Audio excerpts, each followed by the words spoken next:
پاک میں موجود ہے وَيُطْعِمُونَ الطَّعَامَ عَلَى حُبِّهِ مِسْكِينًا وَأَسِيرًا مِسْكِينًا وَيَتِيمًا وَأَسِيرًا. یہ نبی کے گھر والے. شان نزول آپ نے بار بار سنا ہے. حسنین بیمار ہوئے, طبیعت زیادہ بگڑی, دوا دارو سے علاج نہ ہو سکا. اللہ کے حبیب آئے, فرمایا کہ اے علی رب کی بارگاہ میں صدقہ مانو, عہد کرو, انشاءاللہ فضل ربی سے یہ حسنین ٹھیک ہو جائیں گے. مال ہوتا تو مال کی منت مان لیتے, مال تو تھا نہیں. کہا رب العزت اگر یہ میرے حسنین ٹھیک ہو گئے تو 3 روزے رکھوں گا. بارہا سنا ہے بطور تبرک اور بطور تیمن برکت حاصل کرنے کے لیے سماعت فرما لیا کریں. میرے رب 3 روزے رکھوں گا. سیدہ فاطمہ نے کہا مولا میں بھی وعدہ کرتی ہوں 3 روزے رکھوں گی. آپ کی بانی فدہ نے کہا کہ مولا پھر میں بھی تیری بارگاہ میں عہد کرتی ہوں یہ میرے آقا زادے ٹھیک ہو جائیں گے تو میں بھی 3 روزے رکھوں گی. روزے رکھ لیے, مریض ٹھیک ہو گئے, وعدہ پورا کرنا ہے. حضرت علی تھوڑا سا جولائے جس کو 3 حصوں میں تقسیم کر دیا گیا. اندازہ لگائیے گا یہ نبی کی یاد ہے, نبی کے گھر والے ہیں جن کی محبت کا حکم قرآن پاک دیتا ہے کہ گھر میں روزہ افطار کے لیے بھی سامان نہیں ہے. کیوں؟ شان یہ ہے کہ بھوکے رہتے ہیں خود, اوروں کو کھلا دیتے ہیں. کیسے صابر ہے محمد کے گھرانے والے. اپنی پرواہ نہیں ہے, پرواہ ہے تو امت محبوب کی پرواہ ہے, پرواہ ہے تو مظلوموں کی, یتیموں کی, بیواؤں کی, ضرورت مندوں کی پرواہ ہے. اپنی کوئی پرواہ نہیں ہے. کھایا تو کھایا, نہیں کھایا تو نہیں کھایا. نبی کی سنت پہ عمل کرتے ہوئے کہہ دیا الفقر فخری, یہ جو میری فقیری ہے مجھے اس فقیری پر ناز ہے. مالداروں کو اپنے مالوں پہ ناز ہوتا ہے. یہ نبی کے گھر والے ہیں جن کو اپنی فقیری پہ, بولیے نا, اپنی فقیری پہ ناز ہے. الفقر و فخری یہ اللہ کے محبوب کا فرمان ہے اور اس کا معنی یہی ہے کہ مجھے اپنی فقیری پر ناز ہے. 3 دن ہو گئے, روزے روز رکھے جا رہے ہیں. شام کے وقت میں 1/3 جو کی روٹیاں تیار ہوتی ہیں. افطار کا وقت آتا ہے, دروازے پر سائل آ جاتا ہے. جب اللہ رب العزت کسی بندے کا امتحان لیتا ہے, بولیے جب امتحان لیا جاتا ہے تو اسی طرح لیا جاتا ہے. ہمارے بے شمار ایسے بھائی ہیں جن کے داستان زندگی کو سنو تو پتہ چلے گا. ایک بیمار ٹھیک نہیں ہوا, دوسرا بیمار مشکل سے ٹھیک ہوا, تیسرا بیمار, ادھر انتقال, ادھر کوئی نہ کوئی حادثہ, کوئی نہ کوئی مجبوری. آخر کیا ہو گیا ہمارے گھر پر؟ اپنے دل اور دماغ کو صحیح کرو, اپنی توجہ اپنے رب کی بارگاہ میں لگاؤ. آپ کا رب جب امتحان لینے پر آتا ہے تو اپنے بندے کو اسی طرح آزماتا ہے, اسی طرح آزماتا ہے. آپ کا ذہن تو نہ جانے کہاں جاتا ہے, جادو پہ, ٹونے پہ, کرتب پہ, دعا پہ, تعویذ پہ, کسی دشمن پہ, نہ جانے کہاں کہاں آپ کا دماغ گھومتا ہے. اس گھومنے والے دماغ کو مستقل کرو اور اپنے رب کی طرف متوجہ کرو. جس نے امتحان دیا ہے وہی رب العزت اس امتحان سے آپ کو باہر نکالے گا. جس نے مال میں خسارہ کیا ہے وہی رب العزت آپ کے مال میں برکتیں عطا فرمائے گا. عزیزان محترم, یہ نبی کے گھر والے. افطار کا وقت ہوا, دروازے پر سائل سوال کرنے والا, کیا وہی ٹائم ملا تھا اسے آنے کا؟ آدھے گھنٹے بعد آ جاتا. نبی کے گھر والوں کا افطار تو ہو جاتا. سوچا نا, نبی کے گھر والوں کا امتحان تو ہو جاتا نا. نہیں, افطار سے پہلے دروازے پہ, اور گھر میں دینے کے لیے کچھ نہیں ہے ان روٹیوں کے سوا جو افطار کے لیے تیار ہوئی.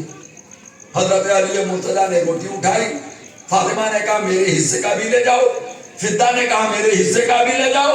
جو گھر میں روٹیاں پکی تھی سامنے دروازے پہ مانگنے والا جو فقیر بن کر کے, مسکین بن کر کے آیا تھا, اس کی جھولی میں ڈال دیا. دوسرے دن پھر روزہ ہے، چونکہ منت مانگی ہے تو پورا بھی کرنا ہے۔ شام کا پھر وہی وقت آتا ہے، وہی وقت افطار آتا ہے، وہی دروازہ ہے، اور دروازے پہ پھر سائل ہے، دروازہ بجاتا ہے، اندر سے آواز آتی ہے من دقل باب، باہر سے آواز آتی ہے انا یتیم، میں یتیم ہوں۔ اے نبی کے گھر والوں، تمہارے گھر سے کبھی کوئی خالی ہاتھ نہیں لوٹا، اللہ کے نام پر میں بھوکا ہوں، مجھے تو۔ نبی کے گھر والوں نے دوسرے دن کی افطار بھی اسے دے ڈالی۔ تیسرا دن آیا، پھر وہی روزہ، پھر وہی شام، پھر وہی ایک تہائی جو بچ رہا تھا اس کو پیس کر کے روٹیاں تیار کی گئی ہیں، آج تو افطار کر ہی لیا جائے گا۔ یہ نبی کے گھر والے ہیں، آپ ذرا دیکھیں جن کی محبت کو اللہ رب العزت امت رسول پر فرض قرار دے رہا ہے، ان لوگوں کا حال کیا ہے جن کی محبت ہمارے لیے ضروری ہے۔ سبحان اللہ، سبحان اللہ۔ کیا حال ہے؟ پھر دروازے پر دستک ہوئی، پھر دروازے پر دستک ہوئی، من دقل باب، دروازہ کس نے کھٹکھٹایا؟ باہر سے آواز آئی انا اسیر، ہم ایک قیدی ہیں، میں ایک قیدی ہوں، میں ایک قیدی ہوں، بھوکا ہوں۔ اے نبی کے گھر والوں، اس زمانے کے لوگوں کو بھی یہ پتا تھا کہ نبی کے گھر والے کبھی دروازے سے سنت نبوی کے تحت آنے والے کو خالی نہیں لوٹاتے۔ سبحان اللہ، سبحان اللہ۔ آنے والے کو خالی۔ اچھا ایک بات بتائیے، پورے مدینے میں کیا علی ہی کا گھر تھا؟ پورے مدینے میں اگر وہ اسیر ہے، اگر وہ فقیر ہے، اگر وہ یتیم ہے مانگنے والا، تو پورے مدینے میں عبد الرحمن ابن عوف بھی تو ہیں جو مالدار ہیں، عثمان غنی بھی تو ہیں جو بہت مالدار ہیں، اور سب غلام نبی ہیں، سب صدقے کی فضیلت کو جانتے ہیں، سب سنت محبوب پر عمل پیرا ہونے کی کوشش کرتے ہیں، کسی اور صحابی کے در پہ جاتے ہیں، لیکن نہیں، نبی کے گھر والوں کے دروازے پہ نبی کے گھر والوں کہنے لگے انا اسیر۔ آج تیسرا دن ہے، عالم تخیل میں، خیالوں کی دنیا میں جائیں اور سوچیں کیا یہ اتفاق ہے یا اللہ کی طرف سے نبی کے گھر والوں کا امتحان ہے؟ یقیناً یہ امتحان ہے، یقیناً یہ امتحان ہے، نبی کے گھر والوں کا امتحان ہے۔ حضرت علی نے پھر اٹھایا، نہ ماتھے پہ شل، نہ چہرے پہ شکن، نہ کوئی شکوہ، نہ کوئی گلا، نہ کوئی مانگنے والے سے کسی بھی طریقے کا کوئی جملہ نازیبا۔ ان کو پتا تھا کہ دروازے پہ آنے والا سائل اللہ کی طرف سے آتا ہے، اور گھر والوں کے لیے وہ رحمتیں اور برکتیں لے کر کے آتا ہے، گھر والوں کے لیے وہ رحمتیں اور برکتیں لے کر کے آتا ہے۔ اللہ کے محبوب کے لیے پروردہ تیسرے دن بھی اٹھایا، اور جو مال، جو روٹیاں تھیں وہ لے جا کر کے اسیر کی جھولی میں، بولیے نا، اسیر کی جھولی میں ڈال دی۔ اب جب ادھر جھولی میں ڈال دی تو اب گھر میں پانی ہے، پانی سے تینوں دن افطار ہے، پانی سے اس سحری ہے، اور اسی پہ زندگی ہے اور اسی پر گزارا ہے۔ نبی کریم کے گھر والوں کا یہ حال ہے، الفقر و فخری، اب بھی زبان پہ کوئی شکوہ نہیں ہے۔ صبح ہوئی، بارگاہ مصطفیٰ میں حضرت مولا علی پہنچے، اللہ کے نبی نے ارشاد فرمایا علی کیا ہوا؟ سبحان اللہ، سبحان اللہ۔ علی کیا ہوا؟ کہا یا رسول اللہ یہ سوال کیوں؟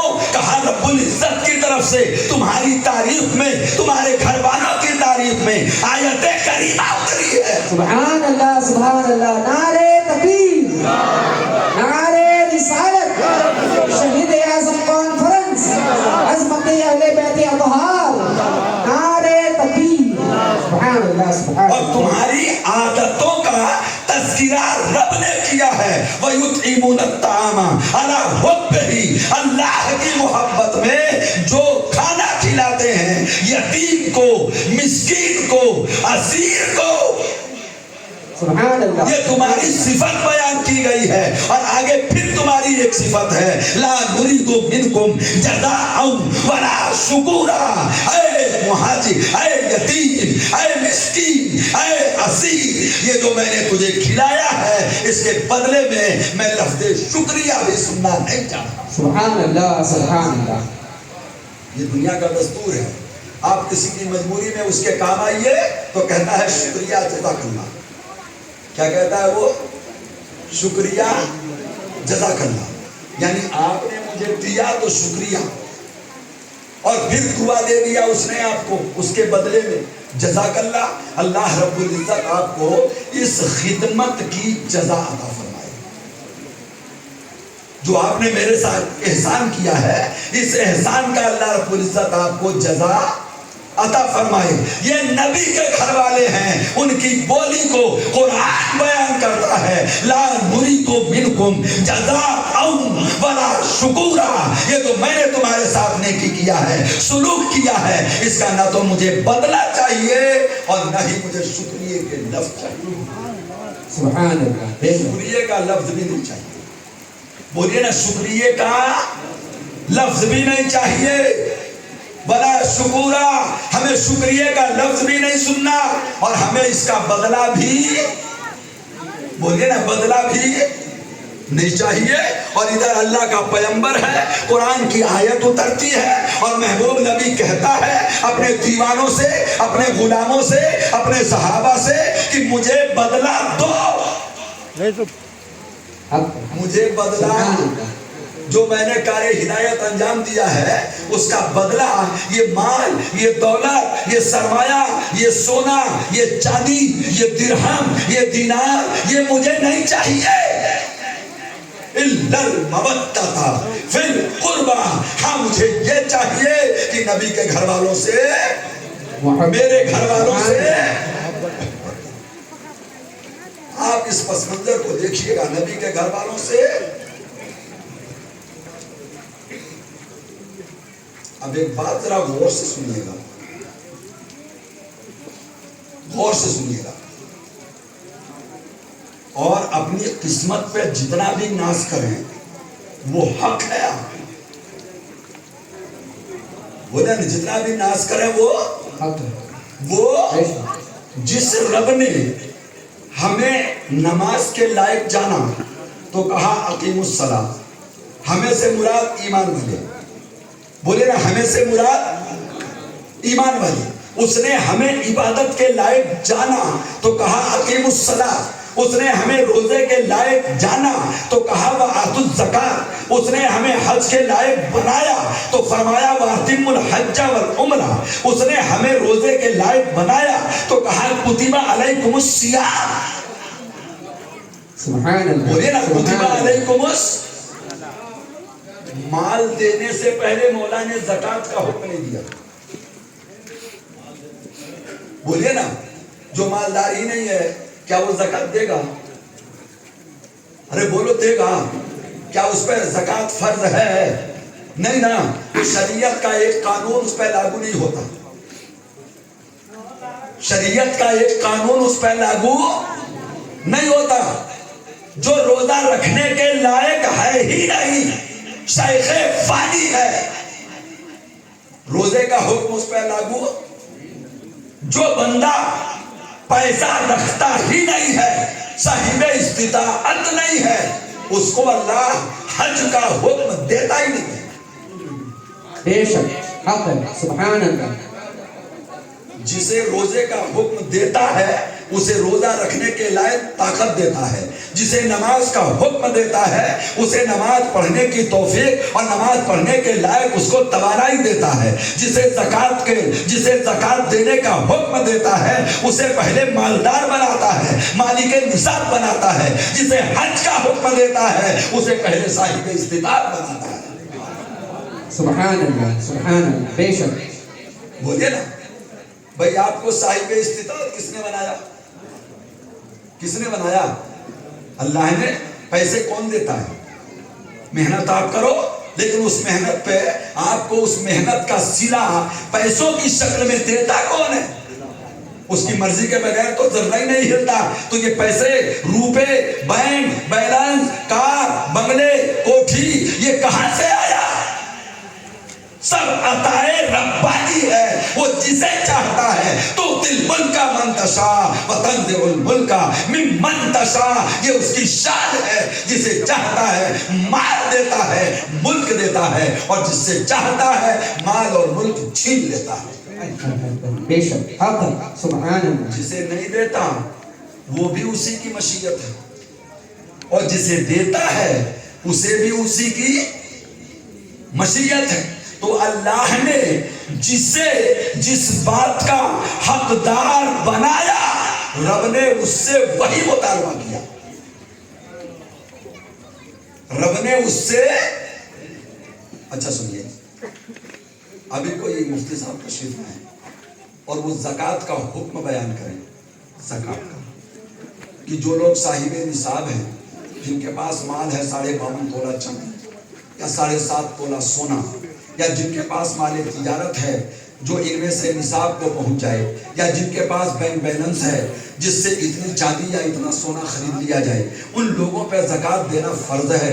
تو جب یہ مسئلہ مفتی صاحب بیان کر رہے ہوں گے تو جتنے مالدار و مالک نصاب ہوں گے وہ سوچیں گے یہ حکم میرے لیے ہے، اور جتنے فقیر ہوں گے وہ بھی خوش ہوں گے کہ یہ دے گا تو دے گا کسے؟ بے شک. کیا بات ہے، کیا بات ہے. بے شک. بھئی آپ مال کسے دیں گے؟ آپ مالک نصاب، آپ سوچ رہے ہیں مفتی صاحب کا فتویٰ میرے لیے ہے کہ میں دوں. بغل والا غریب وہ سوچ رہا ہے مفتی صاحب کا فتویٰ ان کے لیے ہے کہ یہ دیں، اور میرے لیے ہے کہ میں لوں. میرے لیے ہے کہ میں لوں.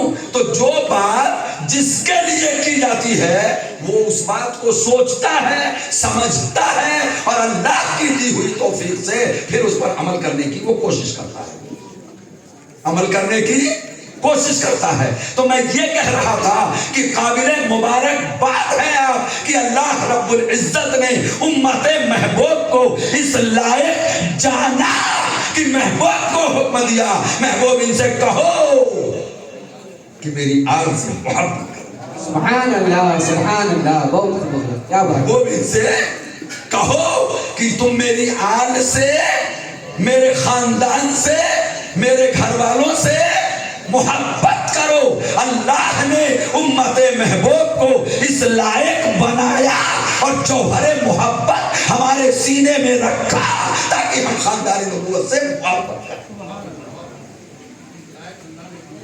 یہ نعمت بھی اللہ ہی کی ہے.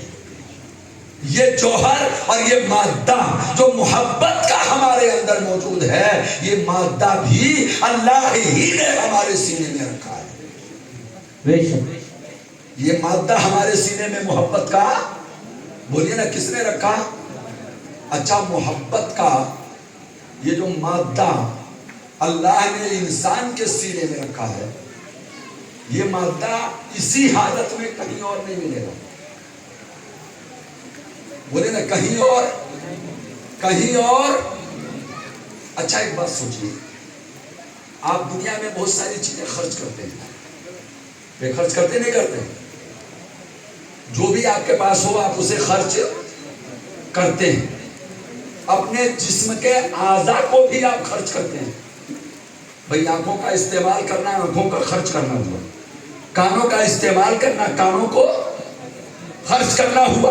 زبان کا استعمال کرنا، زبان کو خرچ کرنا ہوا. آپ کو علم دیا تو علم بانٹو تو اس علم کو خرچ کرنا ہوا.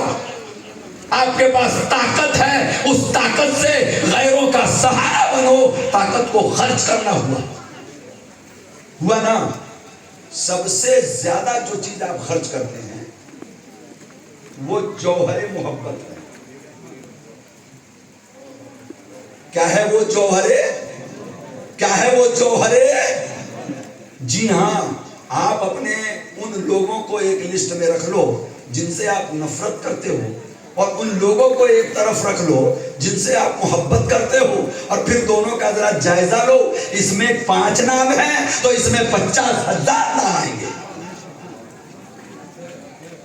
بولیے نا، اس میں نفرت کم ہے، محبت، ارے بولیے نا، محبت آل سے، اولاد سے، بیوی سے، بچوں سے، کپڑے سے، اپنے خیش و اقارب سے، کس چیز سے آپ محبت کرتے ہیں؟ جو آپ کی چاہت ہے، اس چاہت ہی کا نام محبت ہے.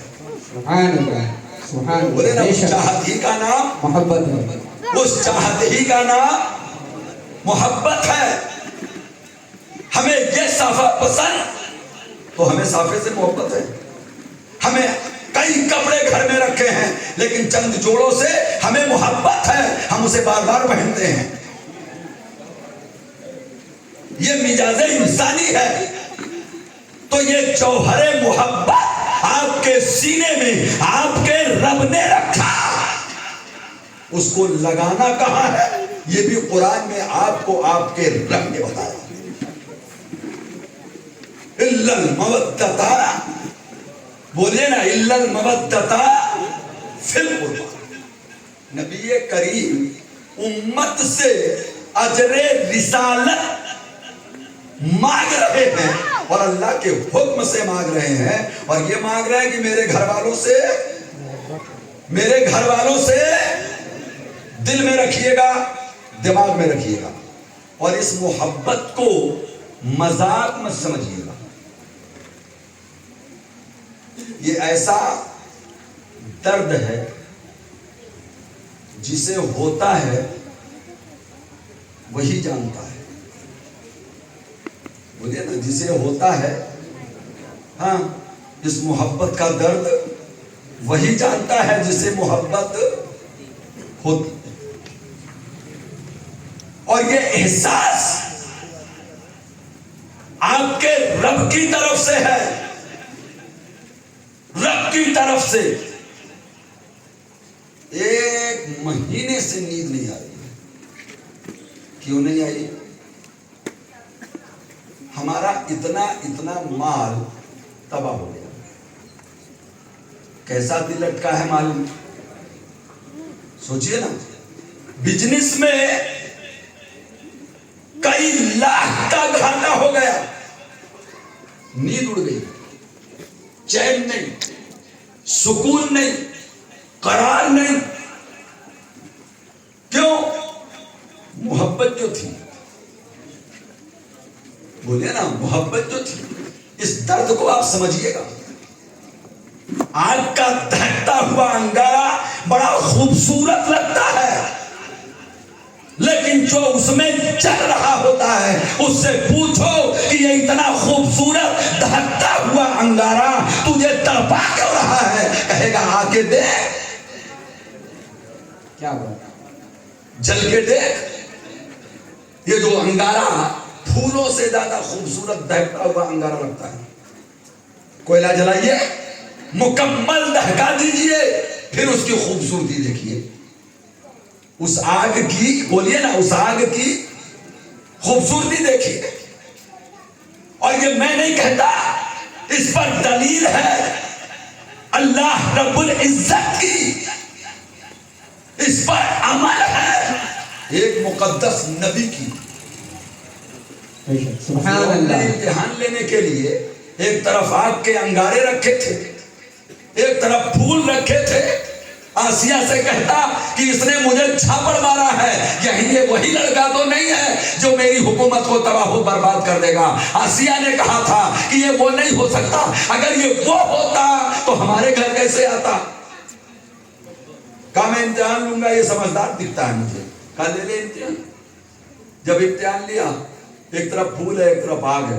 حضرت موسیٰ کلیم اللہ نے کسے پکڑا تھا؟ ارے بولیے نا، کسے پکڑا تھا؟ آگ کو. دوسری طرف پھول بھی تو تھا. لیکن ایک جملہ یہ بھی سنیے، چونکہ وہ نبی تھے اور نبی کو اللہ رب العزت اس لائق بناتا ہے کہ وہ اچھے اور برے کی تمیز کر لے. اسی لیے حضرت موسیٰ کلیم اللہ چلے تو تھے پھول کی طرف، لیکن حکم ربی ہوا جبریل کو جا موسیٰ کو پھیر دے. آگ کا انگارہ اٹھا لیا, ہاتھ جلا, ہاتھ جلا, زخم ہوا, مرض ٹھیک ہوا, لیکن نشان رہ گیا. اللہ رب العزت نے اپنے کلیم کے اس جلے ہوئے نشان کو معجزہ بنا دیا. سبحان اللہ, سبحان اللہ, کیا بات ہے. موسیٰ یہ تیرا ید بیضا ہے, مٹھی بند کر اور جب جب کھولے گا چودھویں کے چاند کی طرح اجالا چمکے گا. حسن یوسف دم عیسیٰ ید بیضا داری, آنچ خوبہ ہما دارند تو تنہا داری. یہ ید بیضا ہے جو حضرت موسیٰ کلیم اللہ کو عطا کیا گیا. تو آگ کا دہکتا انگارہ خوبصورت بہت لگتا ہے دور سے دیکھنے والے کو, لیکن جو اس میں گر گیا, جس کا ہاتھ اس میں چلا گیا, اس سے پوچھو کہ تیری کیفیت کیا ہے, تو تڑپ کیوں رہا ہے, آنسو کیوں بہ رہے ہیں, تیرا بدن ہل کیوں رہا ہے, تم بار بار اس طرح چلا کیوں رہا ہے. کہے گا اس درد کا مزہ اگر جاننا ہو تو آگ میں ہاتھ ڈالو. محبت کو سمجھنا ہے تو نہ سے خود محبت کر. کنارے سے کبھی اندازہ طوفان نہیں ہوتا, کنارے سے کبھی اندازہ طوفان نہیں ہوتا. اور اے محبت کرنے والوں, اللہ رب العزت نے جو تمہیں محبت اہل بیت کا حکم دیا ہے تو دل اور دماغ بھی دیا ہے. تم سوچو, عقل سے فیصلہ کرو کہ کیا تمہیں حقیقی معنی میں نبی کے گھر والوں سے محبت ہے. یہ آپ کو سوچنا ہے. محفل میں آنا یا حسین کہنا, حسین کے نعرے لگا لینا, کیا اسی کا نام محبت ہے؟ حکمت الہیہ کو سمجھو. کچھ تو تھا اہل بیت کی محبت میں جو اللہ رب العزت نے حکم دیا کہ محبوب ان سے کہو کہ میرے گھر والوں سے, بولیے نا, میرے گھر والوں سے محبت کرو. اور یہ رب دیکھ رہا تھا. رب العزت چاہتا تو محبوب سے کہتا کہ محبوب صدیق اکبر کی محبت مانگو. دیکھیے غور سے سنیے گا, اللہ کے نبی نے صحابہ کی محبت کا حکم دیا, لیکن وہ حکم نبی نے دیا. بولے نا, وہ حکم کس نے دیا؟ کس نے دیا؟ نبی نے دیا. اصحابی کنو جو نبی نے کہا, خلفائے راشدین ہدایت کے تارے ہیں, نبی نے کہا.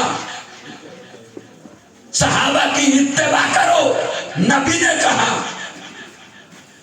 نبی کے گھر والوں سے محبت کرو, خدا نے کہا. نبی کے گھر والوں سے محبت کرو, بولے نا, کس نے کہا؟ خدا نے کہا. کہنے کی وجہ کیا ہے؟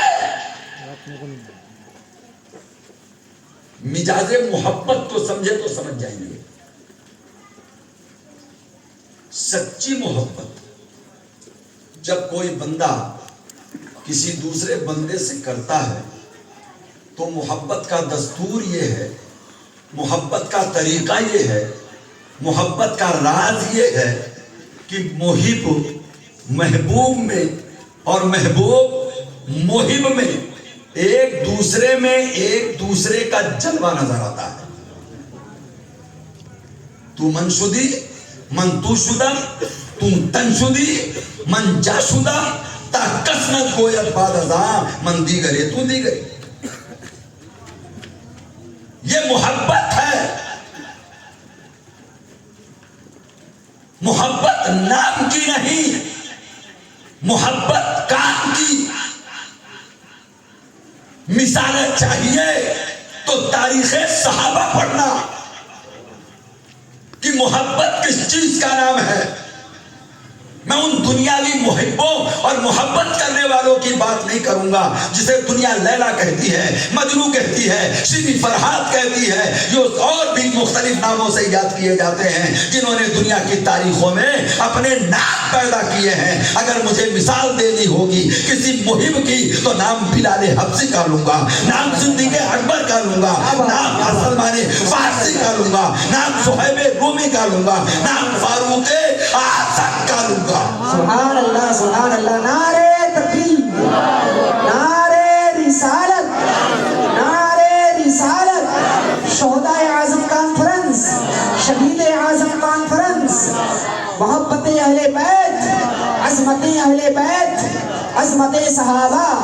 نعرے تکبیر. بہت خوبصورت. یہ تھے محبت والے، یہ تھے محبت والے جو نبی کریم صلی اللہ تعالیٰ علیہ وآلہ وسلم سے محبت کرتے تھے. تو زمانے والوں نے دیکھا تھا کہ تاریخ کے پردے پر صبح تاریخ کے پردے پر جب سے انسانیت وجود میں آئی، حضرت آدم سے لے کر نبی کے زمانے تک ایسا کوئی مثال نہ ملا جو نبی کے صحابہ نے نبی سے محبت کر کے. سبحان اللہ سبحان اللہ. بہت خوب. ایسی کوئی مثال نہ ملی، ایسی کوئی، بولیے نا، ایسی کوئی مثال نہیں ملی جیسی محبت نبی کے دیوانوں نے نبی سے کیا تھا. اور نبی انہی صحابہ کے مجمع میں اللہ کا پیغام سنا رہے ہیں کہ تم محبت کرنا جانتے ہو اللہ سے، اللہ کے رسول سے، تو سنو وہی محبت ادھر بھی منتقل کر دو. جو مخاطب تھے وہ صحابہ تھے. بھئی جب قرآن کی آیت اتری تو سامنے کون لوگ تھے؟ ارے بولیے نا، کون لوگ تھے؟ اور ان سے کہا جا رہا ہے کہ میرے گھر والوں سے محبت کرو. تو اللہ کے نبی نے ان کے محبت کے معیار کو دیکھا تھا کہ انصار مجھ سے کیسی محبت کرتے ہیں. یہ بباغ دہن دنیا والوں کو پیغام دیتے ہیں، یا رسول اللہ جہاں آپ کا پسینہ ٹپکے گا انصار اپنی گردنیں کٹا دیں گے. سبحان اللہ. حسن یوسف پہ کٹی، مصر میں انگشتے زنا سب کٹاتے ہیں تیرے نام پہ مردان عرب.